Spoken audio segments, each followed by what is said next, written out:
Kalau diulangi lagi ya kita usir saja. Itu Ki.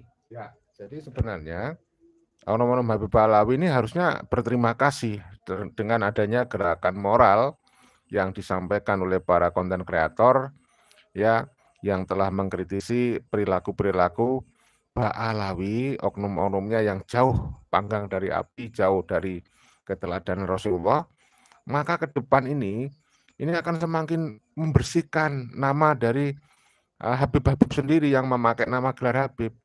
Dan kita selalu menghimbau ya dengan adanya fakta bahwa Habib adalah gelar yang sebenarnya bukan untuk menyebut nama dari keturunan Rasulullah, maka Habib ini nama Habib jangan disakralkan.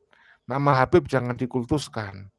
Maka kita merujuk kepada pendapat Profesor Dr. Mahfud MD itu ya siapapun boleh memakai gelar Habib. Yang penting itu adalah memang untuk mencerminkan adalah orang yang kalian cinta. Nah, kalau menurut Profesor Quraish Shihab, jelas Habib itu artinya adalah mencintai dan dicintai. Sehingga siapapun orang yang kalian cintai dengan kriteria yang Anda punya sendiri, Anda boleh menyebutnya itu Habib. Anda punya seorang guru misalnya, Anda cintai guru itu, Anda boleh menyebut diri beliau itu Habib. Tetapi ingat, jangan dikonotasikan Habib sebagai keturunan Rasulullah. Sehingga sekarang ini teman-teman saya juga karena saya sering membuat konten tentang kritis-kritisan Habib ini, kritis-kritisan. Maksudnya mengkritisi Habib ini ya, itu saya juga sering disebut Habib, Habib. Sini Habib gitu. Artinya apa? Mari kita itu membiasakan menyebut-nyebut nama Habib bukan lagi dikonotasikan sebagai keturunan Rasulullah. Jadi jangan sampai Habib itu nama yang disakralkan, dikultuskan gitu. Seperti itu, Ki. Gimana, Ki? Ya, saya sependapat dengan masukan Anda. Habib itu bukan cucu Nabi. Tetapi bangsa kita ini takut. Apalagi dengar kata Habib itu takut. Karena gaungnya walaupun tidak nyampe orangnya Habibnya, yang Habib itu siapa ya. Tapi gaungnya di kalangan Nahdiyin, muslimat itu sudah wah. Karena di NU ini digaungkan Habib ini. Sehingga kelihatannya kalangan Nahdiyin yang notabene perkampungan itu sudah silau. Jadi takut. Makanya takut untuk tidak mendapat syafaati Rasulullah ya, takut tidak masuk surga. Ini mayoritas pola pikir Habib pola pikir masyarakat itu. Karena brandingnya itu terlalu tinggi dan rapi. Tapi siapakah Habib itu masih belum tahu. Siapa Habib itu? Ternyata lama-kelamaan akhirnya Habib itu cucu Nabi. Wah tambah takut ya. Tambah takut. Makanya Habib itu lulukan. Nggak tahu Habibnya siapa dilulukan. Pasti yang katanya Habib itu sudah pasti ramai. Kajian-kajian itu ceramahnya pasti ramai. Karena gambarannya adalah cucu Nabi. Padahal kalau kita paham Habib itu bukan cucu Nabi, akhirnya terbalik. Akhirnya banyak yang Habib palsu aja songong. Bahkan ini ada tokoh muslimat NU Ranting. Ini bertanya ke Kiai Haji Maduddin Utsman Al-Bantani. Ya, bertanya gini, kenapa Habib ini kalau bukan cucu Nabi tidak dipidanakan saja? Nah, ini pertanyaan yang luar biasa dari ibu muslimat. Nah, jawaban Kiai Haji Maduddin Utsman Al-Bantani ini sebenarnya cukup memberi kesadaran kepada mereka. Kalau masalah hukum pasrahkan ke yang berwajib. Tetapi kalau Kiai Haji Maduddin Utsman Al-Bantani ini hanya menjelaskan mereka ini bukan cucu Nabi. Nah, itu menjelaskan bukan cucu Nabi. Tetapi kalau masalah pemalsuan ABC pasrahkan ke pihak yang berwajib. Nah, makanya walaupun Kiai Haji Maduddin Utsman Al-Bantani ini intimidasi setiap ceramahnya. Apakah beliau marah? Tidak. Hanya tersenyum saja. Iya, Bahkan ada pertanyaan yang luar biasa dari Muhyiddin Militan Habib tentang tes DNA. Yang katanya Kiai Haji Matuddin Usman Al-Bandani tidak mondok. Justru apa yang jawabannya? Pertanyaan dari Muhyiddin Habib, Kiai Haji Matuddin ini tidak mondok. Tetapi jawabannya sungguh luar biasa. Yang katanya tidak mondok, tidak tahu nahwu shorof. Kok dibalik itu semua akhirnya terbongkar. Dari pondok mana, mengarang kitab apa, terbongkar semua. Akhirnya si Muhyiddin ini kelelep, duduk diam, nggak bisa ngomong apa-apa. Itu Ki. Ya. Jadi memang sebelum adanya polemik nasab itu betul seperti disampaikan oleh Ki Sabdo Geneng bahwa nama Habib begitu ditakuti. Karena dari pihak oknum Habib dari Robito Alawiyah soalnya juga seperti membentuk satgas gitu. Kalau ada orang yang berani ngaku Habib itu langsung dipersekusi gitu waktu itu. Iya. Ya kan? Sampai ada di pok. Ya itu di Kalimantan kalau tidak salah itu ngaku-ngaku Habib. Dihajar. Nah, sehingga ketahuan kalau ngaku-ngaku Habib itu pasti akan satgasnya akan selalu terus menyerang. Mencari karena punya trik sandi kalau nggak salah Habib ini ya. Jadi sekarang jangan sampai takut Anda. Kalau ada oknum Habib dari Robito ngamuk ya kita lawan, karena jangan dimonopoli nama Habib untuk mereka, karena Habib bukanlah nama untuk menyebut cucu Rasulullah SAW. Nah sekarang mereka malah niki memakai gelar Habib. Mereka sendiri yang takut. Berubah. Mereka memakai gelar Habib ini takut, akhirnya merubah gelarnya menjadi Sayyid. Contohnya Kak Sayyid Bahar bin Smith. Sayyid. Terus ketua Robitoh bukan Habib panggilannya tetapi Ustadz. Ini loh. Banyak pelarangan-pelarangan gelar Habib di Nusantara, akhirnya mereka ketakutan. Baru mereka berkamuflase. Padahal ya orangnya itu saja. Orangnya orang-orang bangkiak itu saja ya. Jadi gelar Habib menjadi Sayyid dan menjadi Ustadz. Subhanallah ya. Memang Giki, kalau Habib datang ke kita, otomatis kita akan larang. Kalau Anda ngaku Habib, tunjukkan. Berani nggak menunjukkan identitas Habib yang mengaku cucu Nabi? Pasti hanya bisa berkata-kata saja, hanya bisa berretorika saja. Tetapi kalau tunjukkan identitas Anda sebagai seorang Habib, ini dari Robitoh. Biasanya kan apa surat kehabiban ya. Surat nasab. Ini nasab saya dari Robitoh. Ya kita jawab lagi, Robitoh itu disahkan oleh siapa? Belanda. Berarti Anda adalah turunan penjajah. Nah, itu. Jadi yang mengaku-ngaku Habib, katanya Sunan dari Robitoh berarti turunan penjajah. Terus ada lagi. Wajib tes DNA. Pasti Al-Kaburi itu. Karena diharamkan tes DNA itu bagi mereka. Nah, apalagi Taufik Asegaf itu kan pernah bilang. Bukan Taufik Asegaf, mohon maaf ya. Itu Rizik Syihab berkomentar bahwasanya siapa yang mengaku Habib wajib tes DNA. Nah, terus Bahar bin Smith akan mengikuti kata-kata itu, tes DNA lah. Terus dipikir lama nanti akan membunuh, ketahuan ya. Iya akan ketahuan dan membunuh sandang pangan. Kalau orang Jawa itu membunuh sandang pangan, tetapi kalau mereka tak membunuh apa sumber mata pencarian. Ya, kalau saya akan melakukan tes DNA, ketahuan haplogrupnya saya bukan C1, maka sumber penghasilan saya akan hilang dong. Nah, makanya lama-lama dipikir-pikir akhirnya Hanif Al-Athos mengatakan, Hanif Al-Athos ya, mengatakan haram demi hukum. Wah, Pemerintah harus menghukum orang yang orang yang menyuruh tes DNA. Waduh. Karena ini narkoba internasional. Pret, lanjut Ki. Ya. Jadi bahkan sudah dibongkar oleh Dr. Sugeng Sugiharto bahwa DNA Hanif itu haplogrupnya G karena dia dari keluarga Al-Atos.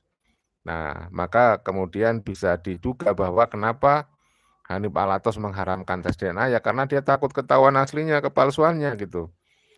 Dari adanya polemik nasab ini makanya kita berharap itu kalau boleh ya kepada Onum Habib janganlah sekali-kali Anda ngaku lagi namamu atau Anda adalah Habib keturunan Rasulullah. Nah, jadi kalau Anda masih mengaku-ngaku Habib keturunan Rasulullah dan itu tidak terbukti, maka jangan salahkan kita kalau Anda kita sebut sebagai penipu atau pembohong untuk membohongi publik demi mendapatkan keuntungan. Kita sadari berat memang kehilangan reputasi. Bisa jadi malah menjadi sindrom, depresi, dan stres. Kalau Anda stres dan depresi ya gampang saja. Antarkan aja ke rumah sakit jiwa. Di saya mendapatkan sebuah video konten yang kemudian juga sudah kita bahas. Ada yang namanya Faisal Assegaf, itu juga dari Ba'alawi, dari marga Assegaf. Sama dengan Bakir Assegaf, ya. Sama dengan Pak Taufik Assegaf itu. Ya pada umumnya mereka itu dalam tanda petik mulutnya itu busuk-busuk semua itu seperti bahan bakar itu. Jadi dia tadi menyatakan bahwa Pak Jokowi katanya stres, panik sebagainya katanya diminta supaya ke RSJ. Ya para netizen pada gerah dong. Yang seharusnya ke rumah sakit jiwa itu adalah Habib-Habib Ba'alawi yang sekarang banyak yang stres, depresi gara-gara nasab palsu dibongkar, begitu ya? Saya sependapat ya. Banyak Habib-Habib yang stres karena ketahuan nasabnya terbongkar ya. Contohnya kayak Habib apa yang dari Lombok itu? Oh, Habib Quraisy bin Syihab. Nah, itu stres dia. Nah, di sana memohon maaf. Nah, di sini minta bantuan bahan bakar bin demit. Minta bantuan apa? Ayo bantuan apa? Bantuan moral. Ya pasti dibantu karena sesama Habib golongan itu nggak ada yang saling menjatuhkan, jadi saling tolong menolong.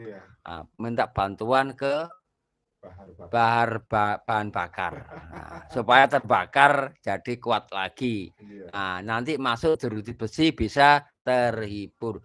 Nggak apa-apa. Di belakang kamu ada kakek kamu. Waduh, kakek siapa? Demit. Ada kakek demit. Di belakang kamu ada jin dan jun. Subhanallah ya. Akhirnya apa? Nah, akhirnya diam 1000 bahasa yang namanya Habib Quraisy bin Syihab itu minta bantuan. Nah, berbeda loh. Orang yang tawaduk kepada ilmunya bukan tawaduk kepada nasab loh ya. Ini kan mereka ini kan tawaduk kepada nasab. Jadi apabila nasabnya disenggol mereka pasti marah. Nah, kalau orang yang tawaduk kepada ilmunya, ilmu pengetahuannya, mereka akan selalu rendah diri. Rendah hati juga. Nah, rendah hati. Ingat, padi itu kalau semakin berisi, mereka akan semakin menunduk, bukan semakin meninggi. Nah, kalau Habib Ba'alawi ini kan semakin meninggi, berarti ilmu mereka adalah ilmu kosong, tidak berisi. Kalau mereka punya mujizat itu adalah tai. Nah, betul? Karena mereka menghina kiai kita, kiai tai. Nah, kita kembalikan lagi. Mereka semua adalah tai. Nah, ya mohon maaf sedikit gerah. Lagi satu gendeng walkoplai ya. Oknum yang bicara kotor itu ya. Ya, ini hanya imbal balik saja kok. Itu Ki. Ya. Jadi bahan bakar bin Semit dan lain-lain yang masih mengaku sebagai cucu Rasulullah dengan tegas kita sampaikan dia adalah penipu, menipu, ya, pembohong, membohongi masyarakat dengan mengaku sebagai cucu Rasulullah. Padahal sudah terbukti. Nah, makanya kalau ada muhibin yang masih mau ditipu dengan mengatasnamakan cucu Rasulullah, sungguh kita sangat menyayangkan. Karena yang kita harapkan supaya kalian itu ikut menyuarakan kebenaran, malah kalian itu tertipu dengan kebohongan. Kan begitu dia. Betul. Karena kintir gak punya pondasi. Nah, jadi seharusnya kita punya pegangan hidup agar kita tidak ikut-ikutan. Nah, kintiro nanging ojo kan manti kintir. Nah, kita harus punya pedoman hidup agar tidak mengikuti pergerakan mereka. Nah, contoh kayak Gus Fuad Pleret, kan itu pernah ikut-ikutan menjadi mukhibinnya mereka. Tetapi setelah sadar punya pondasinya, akhirnya kelihatan melawan arus dari mereka, sehingga Gus Fuad Pleret pernah diintimidasi. Bukan Gus Fuad Pleret saja yang kena intimidasi, itu kena imbas itu semua. Kiai Haji Maduddin, Gus Abbas, Kiai Nur Ihya, Gus Mar, semua kena imbas.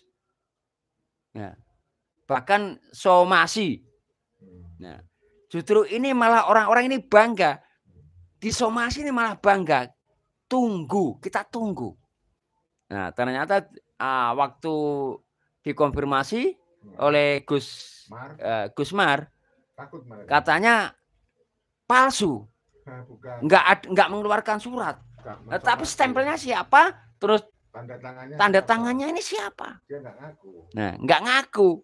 Nah, inilah takut nanti kalau di persidangan akan terbongkar gitu loh. Tes DNA terbongkar, jadi mereka takut somasi itu hanyalah sampah, main kertak sambal. Itu Ki, lanjut Ki. Ya, jadi memang para kiai Nusantara itu menunggu kok, malah bukannya kita itu gentar, tetapi kita menunggu. Kalau memang kalian diberikan persuasif semacam ini, tidak sadar-sadar masih saja seperti bahan bakar bin Semit yang ngaku-ngaku cucu Nabi, sementara dia terbukti ya bukan cucu Nabi, itu kan kenemenen dungunya kepada muhibin yang masih percaya kepada doktrin-doktrin yang menyesatkan dari oknum-oknum Habib Ba'alawi. Jadi mereka itu tidak punya ilmu sama sekali, yang dia punya hanyalah warisan doktrin dari para leluhurnya. Seperti yang tadi disampaikan oleh Ki Sabdo Gendeng, sebenarnya Habib-Habib sekarang ini adalah korban doktrin dari para datuk-datuk leluhurnya yang mewariskan kebohongan doktrin yang ngaku-ngaku sebagai keturunan Rasulullah. Mereka didoktrin harus seperti para datuk-datuk mereka. Ya, artinya suruh ngaku-ngaku sebagai cucu Rasulullah, dan itu jelas kita lawan sekarang. Karena apa? Ternyata kita menyadari betapa bahayanya kelompok-kelompok yang mengatasnamakan zuriat Nabi ini. Karena masyarakat kita yang sangat spiritualis dan agamis akan dengan mudah dibohongin, lalu dengan mudah mereka nanti dimobilisasi untuk kepentingan mereka. Betul ya, Kia? Iya, ini terbukti dimobilisasi kepentingan mereka, yaitu demo, dikit-dikit demo, takbir. Ini kan yang mendalangi golongan mereka, golongan FPI, takbir. Nah, jadi kita yang bersusah payah, mereka duduk makan enak di restoran, kita makan nasi bungkus, ya, suruh demo. Luar biasa. Inilah yang katanya kita menjadi pelindung cucu Nabi. Bangga ya. Lalu gimana? Itu membawa kedamaian. Nah, Habib itu membawa kedamaian di Nusantara. Pret. Habib itu membawa kepalsuan dan kerusakan di tanah Nusantara. Terbukti fake dan nyata. Kepalsuan ya, membawa kepalsuan di Nusantara, terbukti nyata. Itu tadi nasabnya. Pertama, nasab palsu, bikin kuburan-kuburan palsu, sejarah palsu, berita palsu, semua palsu. Makanya bagi kaum muhibin kalau marah, ya marahlah ke juraganmu, marah kepada leluhur mereka. Si warisan kebohongan. Lanjut Ki. Ya, kemarin kita ketika lihat tentang demo Ki, awalnya kita sangat bangga tuh, seneng dapat kabar. Kan ada keturunan imigran Yaman itu ketika demo menuntut Pak Jokowi ngancam kalau tuntutannya nggak diterima dia mau meninggalkan NKRI. Nah kita tunggu-tunggu sampai sekarang kapan gitu loh ya. Iya, itu namanya kemunafikan. Ya. Munafik ibaratkan menjilat terus dijilat kembali apa? Ludah meludah dijilat kembali. Subhanallah. Justru itu sebenarnya kita tunggu. Tetapi dijilat kembali. Itu Ki. Ya, jadi kita tunggu saudaraku. Bukti omongannya yang kemarin demo-demo katanya mau meninggalkan NKRI kalau gugatannya nggak dikabulkan Pak Jokowi, mana? Ya, pret. Jadi oknum-oknum ini, saudara, kalau kalian masih percaya kepada mereka, atas dasar apa kalian percaya? Sementara sudah banyak bukti yang ditunjukkan oleh Kiai Nusantara terkait masalah Habib Ba'alawi ini bukan keturunan Rasulullah, masih tak kebuta seperti Idrus Ramli, Wafi, dan juga Rumel Abbas. Tadi malam juga kayaknya dia buat video baru untuk mengantar ketika dia dikasih nilai 0 dan 9 untuk Kiai Mat. Wah, dia kayaknya kebakaran jenggot karena faktanya memang begitu, ya. Ada sejumlah orang yang masih taklid buta mengkultuskan mereka. Oknum Habib dianggapnya benar-benar penuh dengan keberkahan, bisa membawakan rasa aman, ya. Dan kalau kita berani mengkritik Habib itu dianggapnya iblis. Bukannya kita yang iblis. Justru oknum-oknum yang mau dikritik, yang merasa paling mulia itulah yang dekat dengan iblis, ya, yang merasa bangga, sombong dan sebagainya itu, ya. Betul. Nah, memang kesombongan selalu dekat dengan iblis.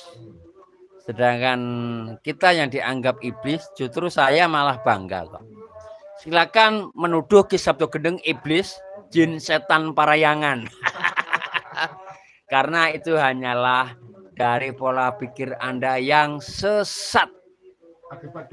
Akibat doktrin. Nah, yang menyesatkan menerima pola pikir yang lain, itu Ki. Karena apa? Mereka selalu mengaku cucu Nabi.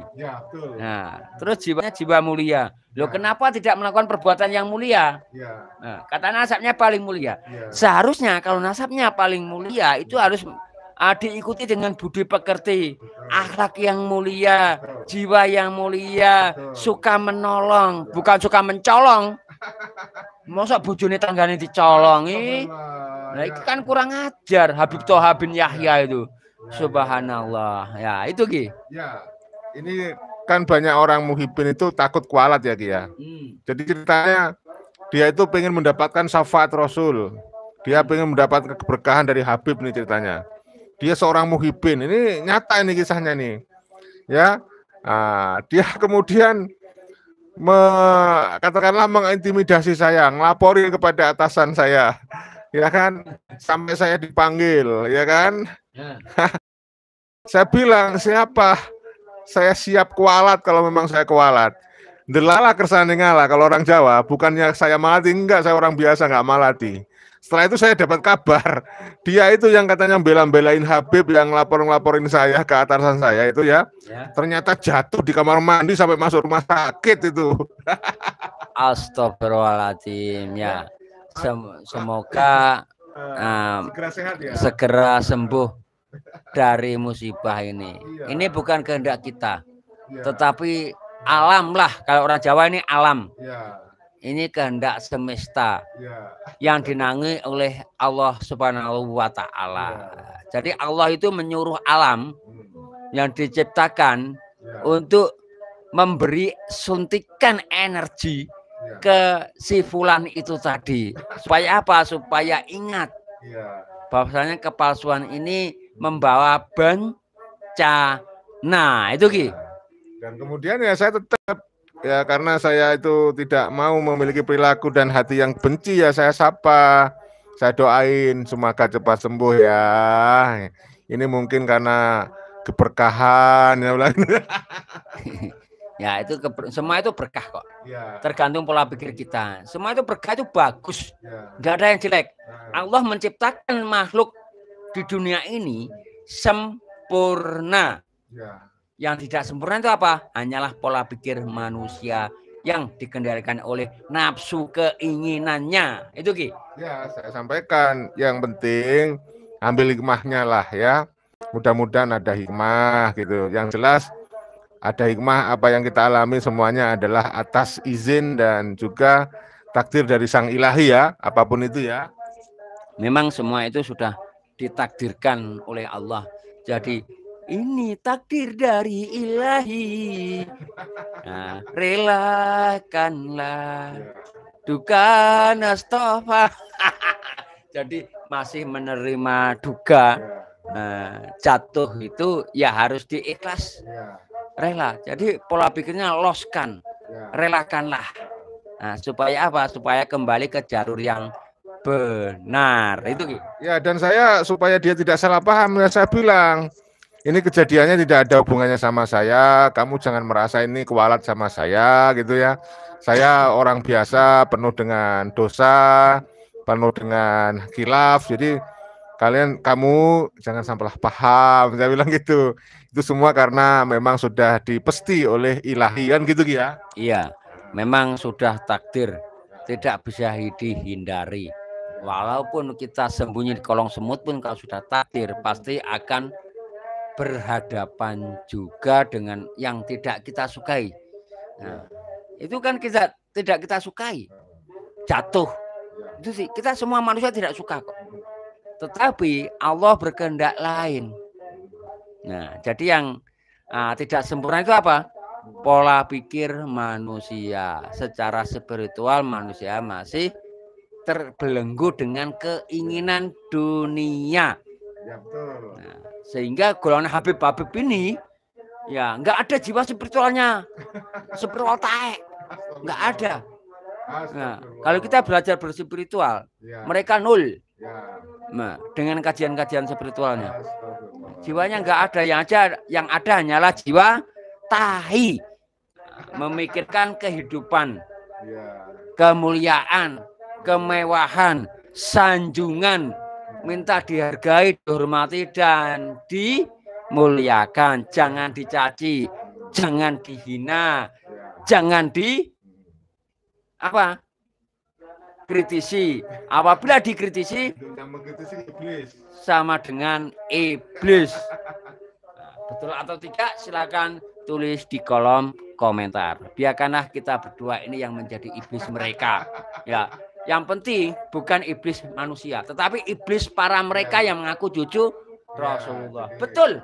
Kita dikatakan iblis, saya iyakan. Ya, karena kita mengkritisi pola perilaku mereka. Jadi mereka menyamakan iblis ke kita. Alhamdulillah. Saya iyakan. Saya adalah iblis bagi mereka. Tetapi bukan bagi para muhibin. Nah, supaya mereka takut ke kita. Jadi iblis, gak apa-apa. Saya ikhlas kok dijadikan iblis oleh mereka. Supaya mereka takut. Supaya mereka sadar. Supaya mereka menjadi tawaduk ke ilmu. Orang yang lebih baik lagi. Bukan tawaduk ke nasab. Betul atau tidak? Mohon maaf, silakan tulis di kolom komentar. Itu. Ya. Lalu kemudian juga sampaikan, ini janganlah kamu yang jatuh di kamar mandi dihubung-hubungkan dengan perbedaan pendapat di antara kita. Nggak ada. Ya, sekali lagi, ini nggak ada hubungannya dengan kita, dengan saya, nggak ada. Itu semata-mata karena sudah takdir, saya bilang kan gitu. Karena kan repot nanti kalau nanti dihubung-hubungkan, nanti dikirain saya yang nyantet. Gimana coba? Subhanallah, subhanallah. Astagfirullahaladzim. Oh ya Ki, kita bermain energi Ki. Ya, gimana itu? Gimana energi apa itu? Mohon maaf ya, ini guyon ya. Ini hanya sebagai untuk mengisi kekosongan supaya menjadi terisi. Ya, dan saya juga sampaikan ini beliau ini memiliki banyak jin, bahkan dia juga pernah memberi ijazah kepada jin, banyak jin peliharaannya ngalahin Habib itu. Ya, alhamdulillah, jin saya itu adiknya Jun. Ya. Nah, jin saya itu adiknya Jun. Lah kakaknya namanya Jin Al-Ahmar. Wah, ini saya dapat dari Timur Tengah Ki. Ya. Al-Ahmar. Ya. Dan beliau ini juga mewarisi ilmu rongsen makam. Jadi kalau Anda ingin cari makam leluhurmu bisa menghubungi rongsen makam dari beliau ini. Betul. Jadi kalau Anda ingin mengetahui nasab Anda, silakan tulis di kolom komentar atau kontak langsung ke 24434. Sekali lagi, kalau membutuhkan saya silahkan kontak langsung ke 24434. Nah, itu Ki.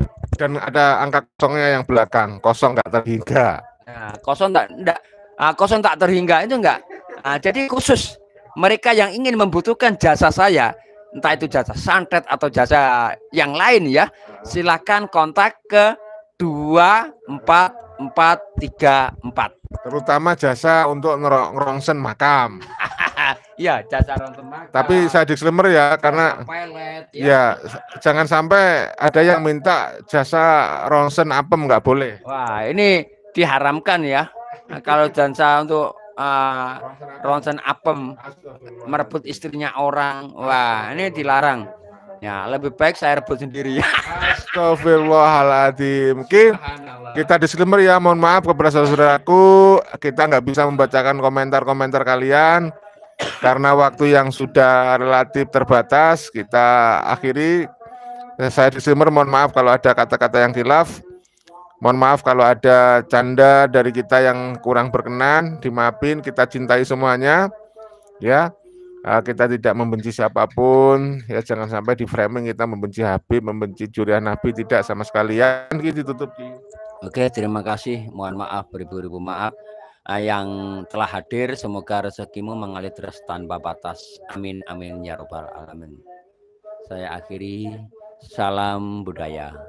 Namo Buddhaya, Om Santi Santi Santi Om. Salam sejahtera, salam kebajikan, rahayu rahayu rahayu sagung ing dumadi. Wassalamualaikum warahmatullahi wabarakatuh. Waalaikumsalam warahmatullahi wabarakatuh. Menjaga marwah Nusantara wajib hukumnya untuk kita. Menjaga jati diri bangsa lebih wajib. Karena ini untuk generasi-generasi kita. Generasi anak cucu kita yang akan datang. Supaya tidak mudah ditipu. Supaya tidak mudah dikelabui oleh mereka yang notabene menjajah pola pikir. Mengaku cucu-cucu Nabi. Menjaga marwah Nusantara wajib hukumnya. Merdeka.